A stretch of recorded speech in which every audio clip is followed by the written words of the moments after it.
Como disse o pastor, nós meditaremos em Lucas 9, 28 a 36, e o texto em português diz assim: cerca de 8 dias depois de proferidas estas palavras, tomando consigo a Pedro, João e Tiago, subiu ao monte com o propósito de orar.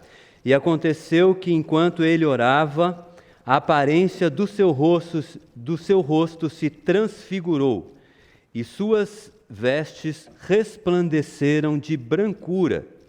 Eis que 2 varões falavam com ele, Moisés e Elias, os quais apareceram em glória e falavam da sua partida, que ele estava para cumprir em Jerusalém. Pedro e seus companheiros achavam-se premidos de sono, mas, conservando-se acordados, viram a sua glória e os 2 varões que com ele estavam. Ao se retirarem estes de Jesus, disse-lhe Pedro: Mestre, bom é estarmos aqui.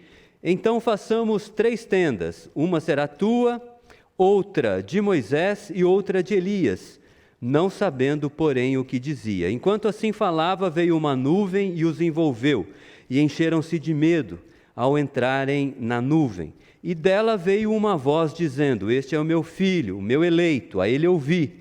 Depois desta voz achou-se Jesus sozinho. Eles calaram-se, e naqueles dias a ninguém contaram coisa alguma do que tinham visto.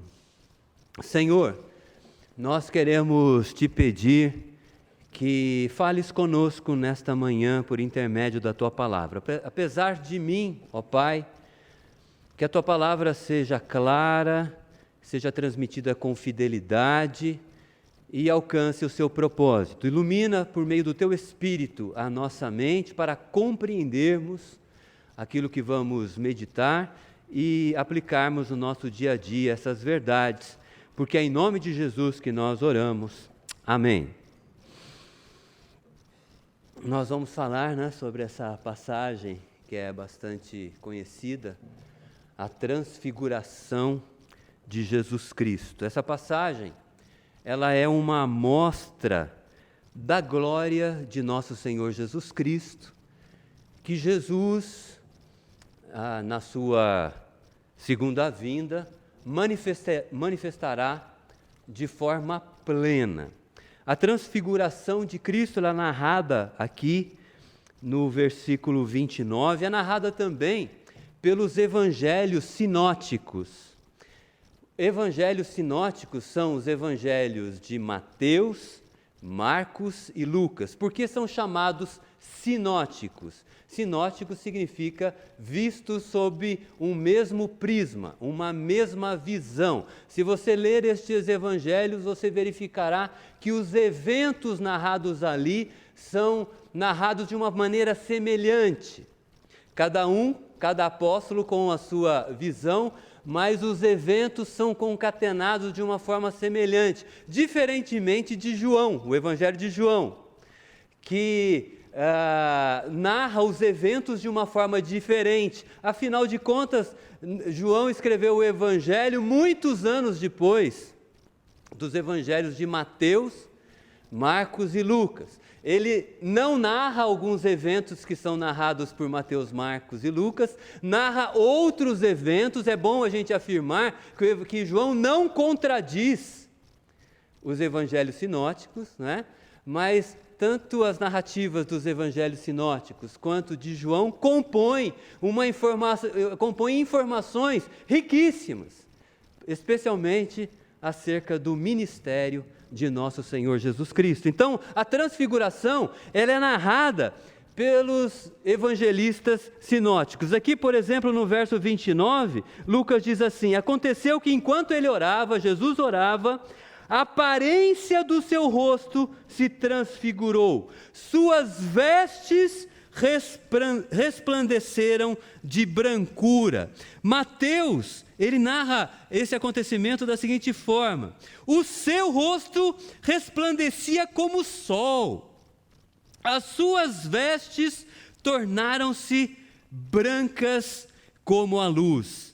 Marcos, por sua vez, narra da seguinte maneira: as suas vestes tornaram-se resplandecentes, sobremodo brancas, como nenhum lavandeiro na terra as poderia alvejar, branquejar, clareá-las. Então, basicamente foi isso. O rosto de Jesus, ele resplandeceu, uma luz muito intensa, como o sol. Suas vestes também resplandeceram. Qualquer um que lavasse as suas vestes, jamais elas poderiam ficar tão brancas como elas foram alvejadas por ocasião da transfiguração de nosso Senhor Jesus Cristo. Foi um milagre presenciado por esses 3 discípulos mais íntimos, João, Tiago e Pedro. Por que Jesus transfigurou-se na presença destes 3 discípulos lá no monte, denominado Monte Tabor? Porque ele queria encorajar os seus discípulos. Ele havia acabado de falar acerca da sua morte. Lá no capítulo 9, verso 22, é dito assim, Jesus dizendo a todos os discípulos, é necessário que o Filho do Homem sofra. Filho do Homem é uma designação de Cristo. Quem usa essa designação lá no Antigo Testamento é o profeta Daniel. É uma referência ao Messias que viria. Jesus é este Messias. Então, é necessário que o Filho do Homem, Jesus, sofra muitas coisas, seja rejeitado pelos anciãos, pelos principais sacerdotes, pelos escribas, seja morto e no 3º dia ressuscite. Jesus havia dito acerca do seu sofrimento, acerca da sua morte. Ele disse também sobre a ressurreição. Mas o que ficou na cabeça dos discípulos foi a morte. Ele vai embora. Nós vamos ficar sem o nosso mestre. Então, ele se transfigura na presença desses 3 discípulos para encorajá-los, para mostrar que, a despeito da sua morte, há esperança da ressurreição e da vida eterna, para que eles focassem na ressurreição e na vida eterna. Na morte também, e nós vamos verificar isso, mas a morte não seria o fim.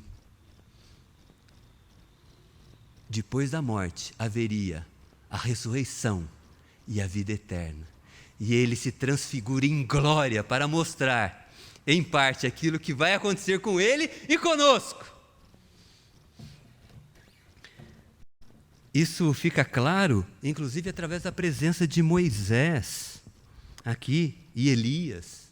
Moisés havia sido morto há 1500 anos atrás. Elias foi trasladado, levado num redemoinho ao céu. O texto bíblico diz que Elias não viu a morte. Ele foi tomado por Deus há 900 anos atrás.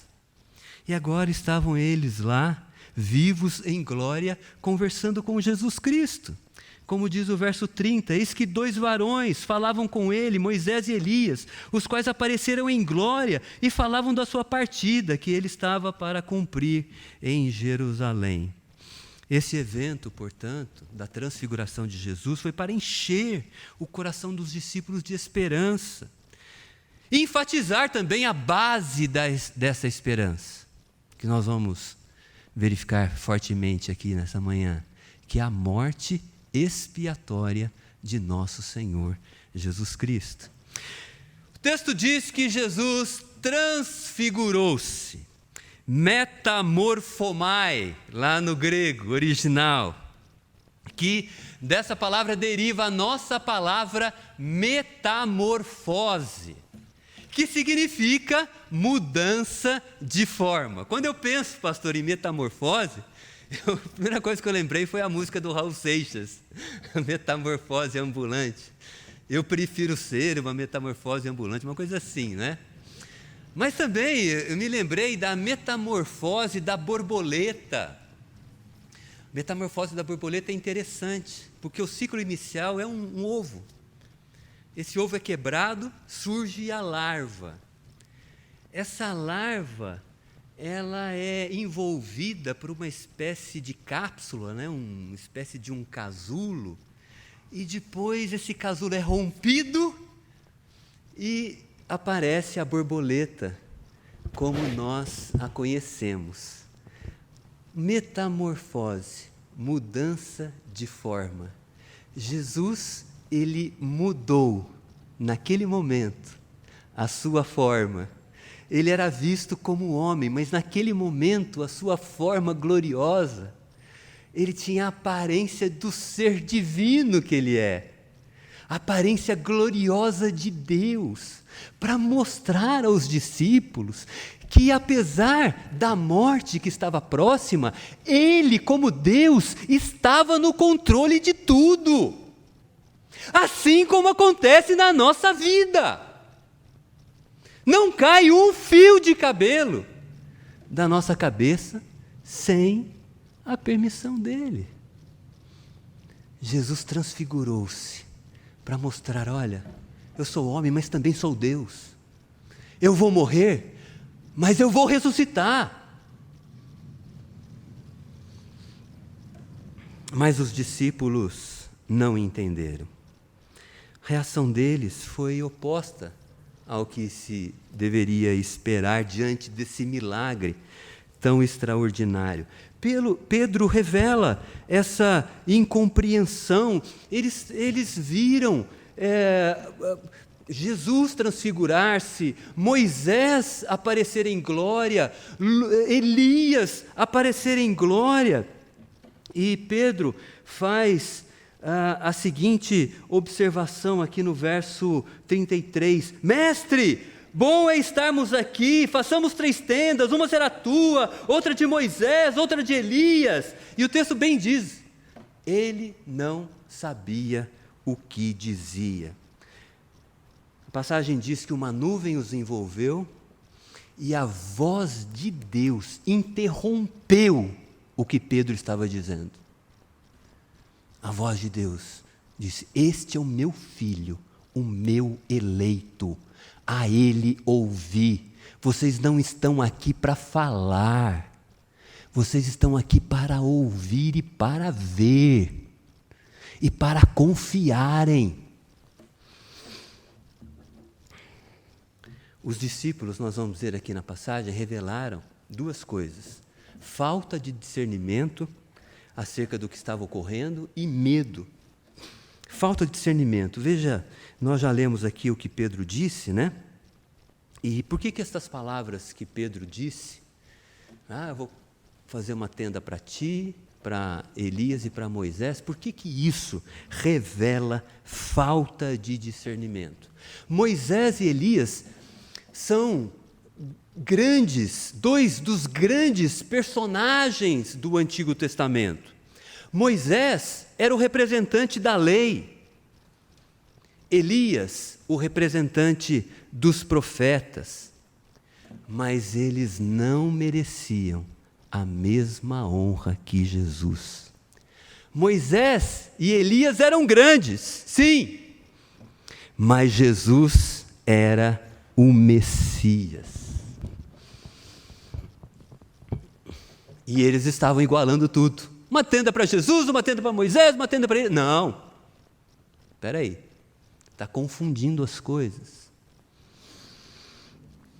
Moisés e Elias estavam ali interessados em um assunto que é relevantíssimo para nós. E que revela quem de fato era Jesus. O Messias esperado, o Redentor. Porque eles estavam questionando Jesus Cristo justamente acerca da sua partida. O verso 31 que eu já li, eles apareceram em glória e falavam com Jesus da sua partida, que ele estava para cumprir. Partida, lá no grego, significa êxodos, que dá origem à nossa palavra êxodo. Bem próxima. Que significa saída, partida. Eles estavam conversando com Jesus acerca da partida de Jesus para Jerusalém, onde Jesus morreria. De Jerusalém, Jesus partiria da sua vida para a morte. Era esse o assunto. era a redenção de Jesus. Isso evidencia que os líderes do Antigo Testamento, eles falavam a respeito da promessa de salvação de Deus, através do Messias, que Cristo cumpriu. Os profetas do Antigo Testamento, aquilo que era central na mensagem deles, era a salvação de Deus, através do Messias. Mais especificamente, através da morte do Messias. Porque Levítico fala, sem derramamento de sangue, não há remissão de pecados. Por isso os sacrifícios lá no Antigo Testamento, Deus didaticamente mostrando, aqueles sacrifícios dos animais, eles eram sombra, figura do sacrifício de Cristo, o Cordeiro de Deus que tira o pecado do mundo. Eram sombra do sacrifício do Redentor Jesus Cristo em favor de pecadores como nós. Não haveria outra forma de sermos salvos. Não haveria. Nós não conseguimos ser salvos pela nossa justiça. O salmista, ele diz que as nossas iniquidades são tantas. Ele diz assim: as minhas iniquidades me alcançaram. Elas me impedem a vista. São muito numerosas. Mais numerosas que os cabelos da minha cabeça. Nós somos pecadores. E a nossa justiça, diz o profeta Isaías, é trapo de imundície. A expressão lá, trapo de imundície, esse trapo que o profeta menciona, é o paninho que as mulheres antigamente, elas colocavam na sua genitália para conter o fluxo menstrual. A nossa justiça não passa de um paninho sujo de sangue descartado. Essa é a nossa justiça. Somente a morte do Messias para nos justificar diante de Deus. Por isso Jesus veio. Por isso Moisés e Elias tinham interesse nesse assunto. E conversavam com Cristo sobre isso. Com Jesus sobre isso. Esse é o assunto lá do Antigo Testamento. Esse é o âmago, é a essência, é o ponto central do Novo Testamento.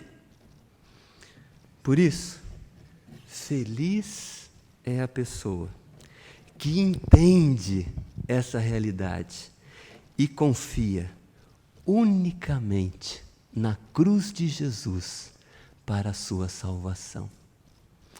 Os discípulos não compreenderam naquele momento.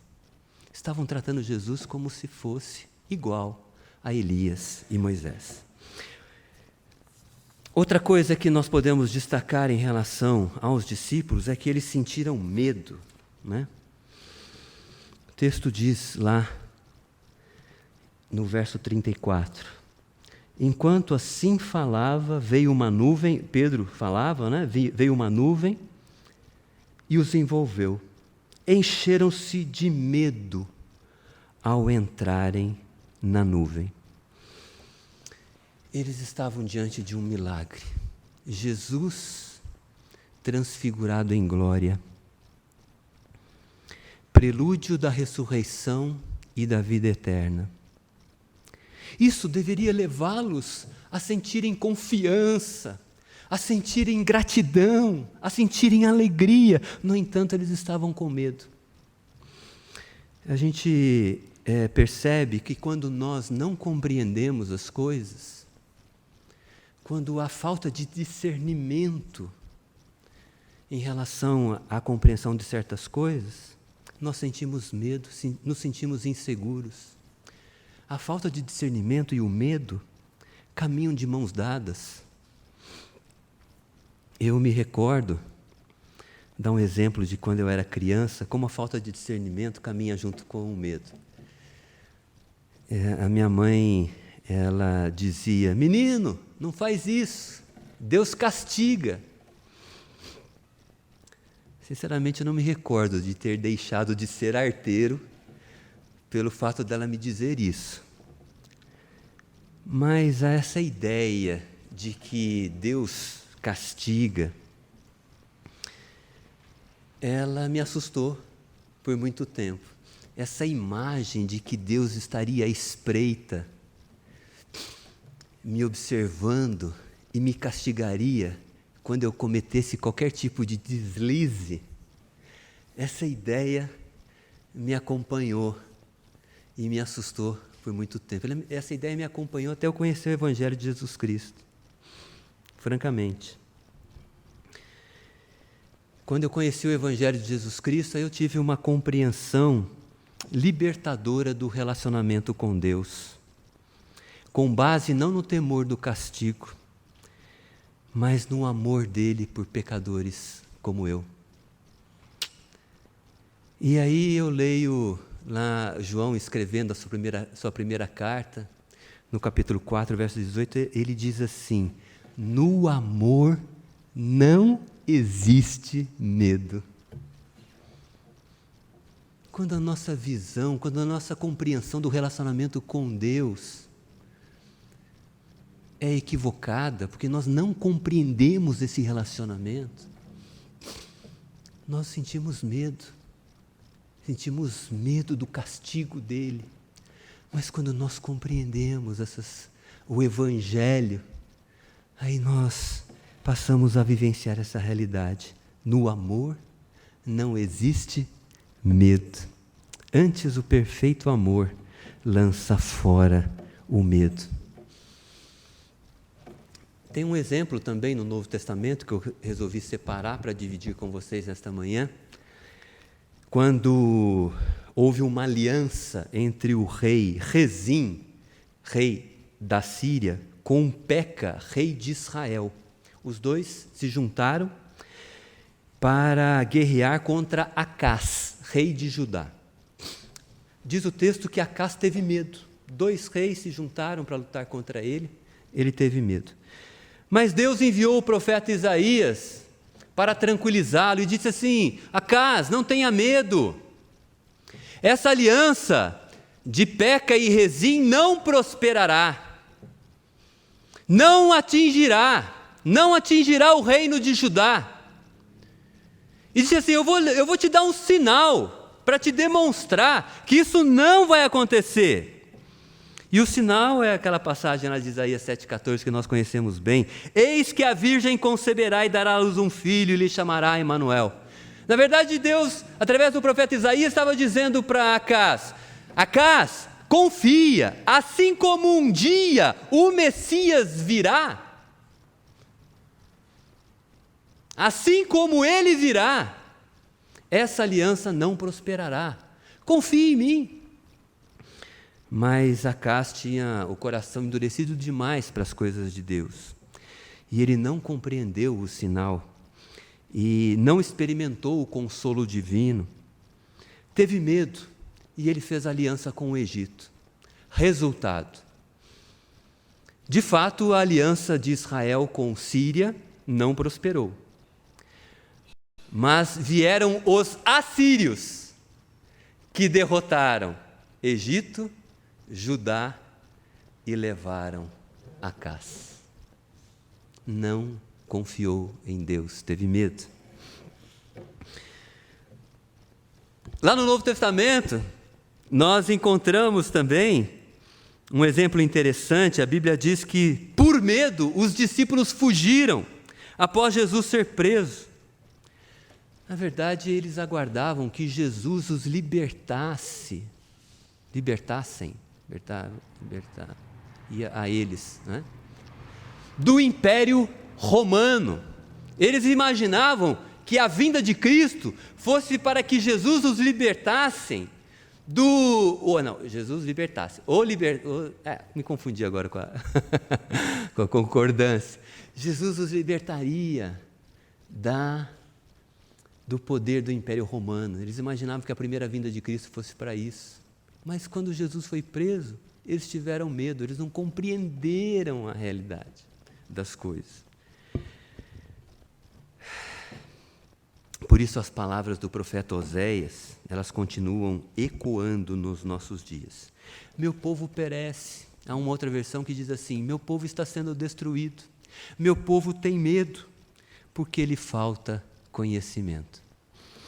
Sabe, meus irmãos e minhas irmãs, muitas perturbações não existiriam na nossa mente se nós conhecêssemos a vontade de Deus de uma maneira mais profunda, registrada na sua palavra. Então, diante desse milagre tão extraordinário, os discípulos revelaram falta de discernimento e medo. Mas após a transfiguração, diz o texto bíblico, que Jesus ficou sozinho com Pedro, Tiago e João. Veja lá o verso 36. Depois daquela voz, achou-se Jesus sozinho. Eles calaram-se, e naqueles dias a ninguém contaram coisa alguma do que tinham visto. Depois de tudo aquilo que tinha acontecido, um evento tão grandioso, quem fica com eles? Jesus. Jesus voltou do jeito que ele era antes. Qual é a mensagem? Na nossa vida, nós temos Jesus.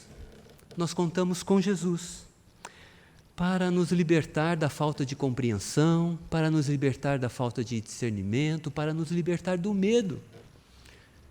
Nós contamos com Jesus sozinho. E você pode me perguntar, mas pastor, só Jesus é suficiente para garantir que nós compreenderemos as coisas, que nós seremos libertos do medo, que nós teremos a esperança quanto à ressurreição e à vida futura? Só Jesus é suficiente? Só. Sim. Sim. Só Jesus.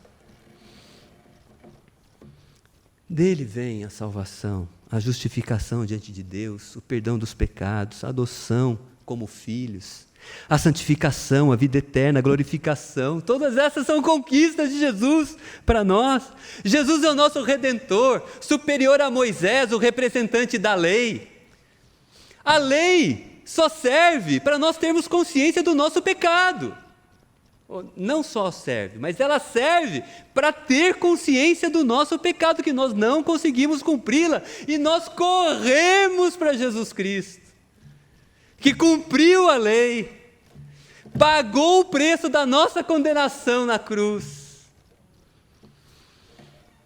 Jesus é superior a Moisés, Jesus é superior a Elias, o representante dos profetas, porque foram os profetas que anunciaram a sua vinda e desejaram viver no tempo da vinda deles, no tempo da vinda de Cristo.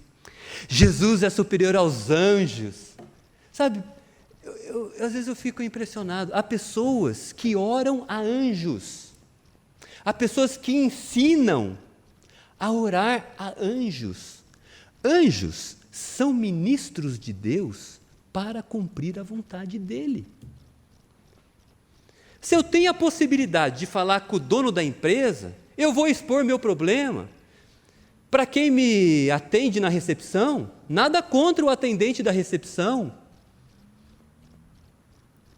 Posso falar com ele, dar um bom dia, tal, mas o meu problema eu vou levar, se eu tenho a possibilidade, eu vou levar para o dono da empresa.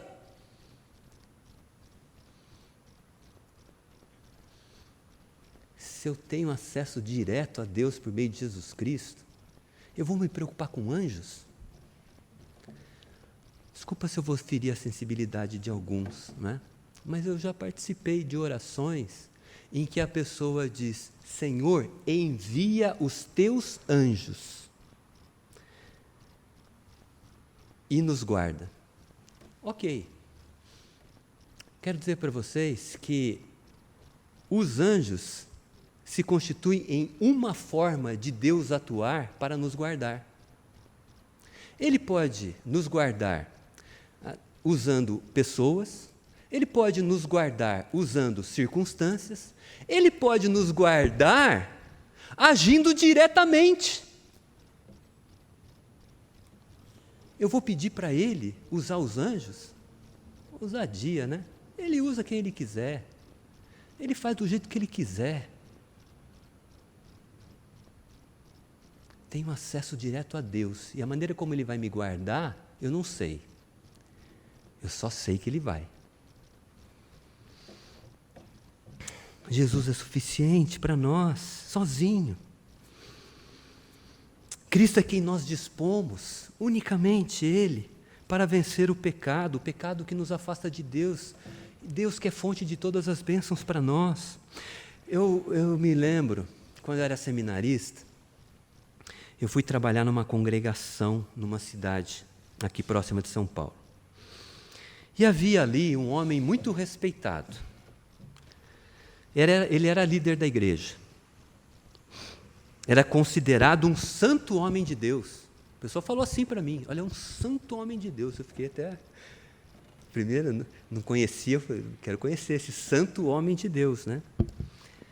Aí eu conheci.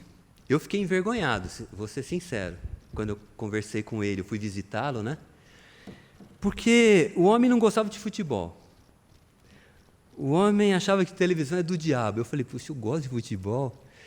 De vez em quando eu gosto de assistir a televisão também, ver um filminho lá, né? Ele era muito rígido com as filhas. E a mulher aceitava tudo o que ele dizia. Eu falei, nossa! Preciso aprender com ele. Brincadeira, Kelsey.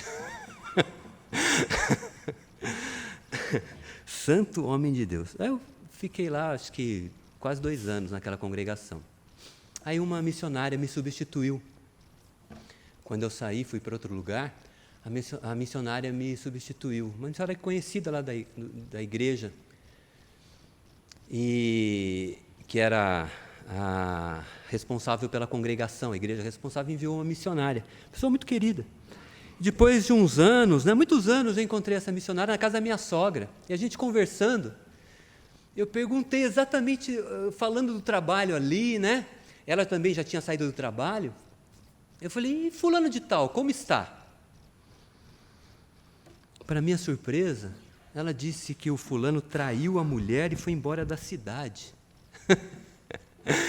Não gostava de futebol, queria destruir a televisão de todo mundo, achava que era do diabo, mas traiu a mulher e foi embora da cidade. O santo homem de Deus. As nossas justiças não passam de trapos de imundícia. Logo lembrei do texto de Paulo lá em Colossenses, né? Ele dizendo, capítulo 2, é a continuação do texto lá da liturgia, as pessoas dizendo, não toques nisso, não manuseie isso, não toque naquilo outro. E Paulo conclui assim, regras humanas que não têm valor nenhum contra o pecado e a sensualidade. Nós precisamos, para vencer o pecado, dirigir oração humilde a Deus, em nome de Jesus, para que Ele nos dê forças para vencer o pecado na nossa vida. Caminhando para o final, lá na carta aos Gálatas, Paulo, ele combateu mestres judaizantes que afirmavam ser necessário Jesus para ser salvo, Jesus mais a circuncisão. Jesus mais a circuncisão. Hoje em dia, nós temos igrejas que dá a impressão que para ser salvo é necessário Jesus mais o dízimo. Falam tanto do dízimo. Se a pessoa não der o dízimo, vai ser salva, eu acho. Eu me lembro de uma pessoa que passou roupa por um tempo na nossa casa, pessoa sensacional, alegre, mas um dia, ela sabendo que eu era pastor, um dia ela falou assim, pastor, que tem uma dúvida. Eu falei, qual? Eu não falo em línguas. Minha irmã? Eu também não. Aí ela disse assim, mas o pastor falou que eu preciso falar em línguas. Eu Falou isso, irmã? Falou. Difícil, né? Eu aprendi na Bíblia que Jesus é suficiente. Mas, de fato, parece que há igrejas que afirmam que é necessário Jesus mais alguma coisa. Jesus mais dízimo, Jesus mais falar em línguas. Todo pensamento que afirmar a necessidade de Jesus e algo mais para ser salvo é herético. Pastor, só Jesus é muito pouco. Essa é a simplicidade do Evangelho. A suficiência da fé em Jesus para sermos salvos. Que Deus aplique a sua palavra no nosso coração. Jesus veio para nos libertar da falta de conhecimento, nos libertar do medo e nos encher de esperança quanto à ressurreição e à vida eterna. Amém.